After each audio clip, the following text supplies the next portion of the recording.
Video start చేసే ముందు చిన్న విజ్ఞప్తి, వీడియో నచ్చితే ఖచ్చితంగా లైక్ అయితే చేయండి. ఈ వీడియోకి అయితే నేను 100 లైక్స్ అయితే టార్గెట్ అయితే ఇస్తున్నాను. అలాగే మన ఛానల్ కొత్తగా చూసే వ్యూవర్స్ అయితే ఖచ్చితంగా సబ్స్క్రైబ్ చేసుకోండి. లేటెస్ట్ నోటిఫికేషన్ కోసం పక్కనే ఉన్న బెల్ ఐకాన్ని క్లిక్ చేయడం అస్సలు మర్చిపోకండి.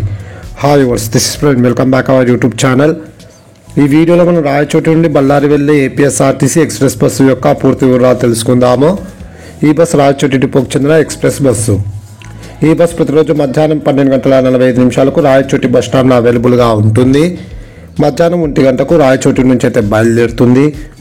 ఈ బస్సు వల్ల కదిరి, అనంతపురం, ఉరవకొండ మీదుగా బళ్ళారికి అయితే చేరుకుంటుంది.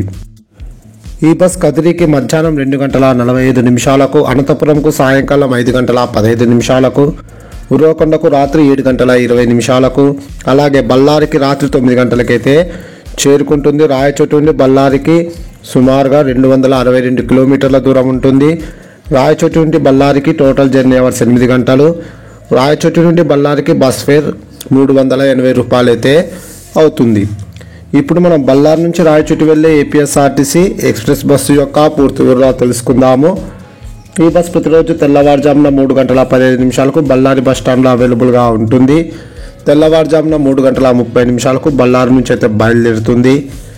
ఈ బస్సు ఉరవకొండకు తెల్లవారుజామున 5:10, అనంతపురంకు ఉదయం 7:15, కదిరికి ఉదయం 9:45, రాయచోటికి ఉదయం 11:30 అయితే చేరుకుంటుంది. బళ్ళారి నుంచి రాయచోటికి టోటల్ జర్నీ అవర్స్ 8 గంటలు. అంటే ఈ బళ్ళారి నుంచి రాయచోటి వచ్చేటప్పుడు మనకి ఎర్లీ మార్నింగ్ 3 గంటలకే బస్సు అవైలబిలిటీ అనేది చాలా ఇబ్బందికరమైన విషయం. దీని యొక్క టైం టేబుల్ మారిస్తే 5కి అలా పెట్టడం వల్ల చాలామంది ప్రయాణికులకి ఈ బస్సు అయితే యూజ్ అవుతుందని అనుకుంటున్నాను. Thanks for watching my video. నచ్చితే ఖచ్చితంగా లైక్ చేయడం మాత్రం మర్చిపోకండి.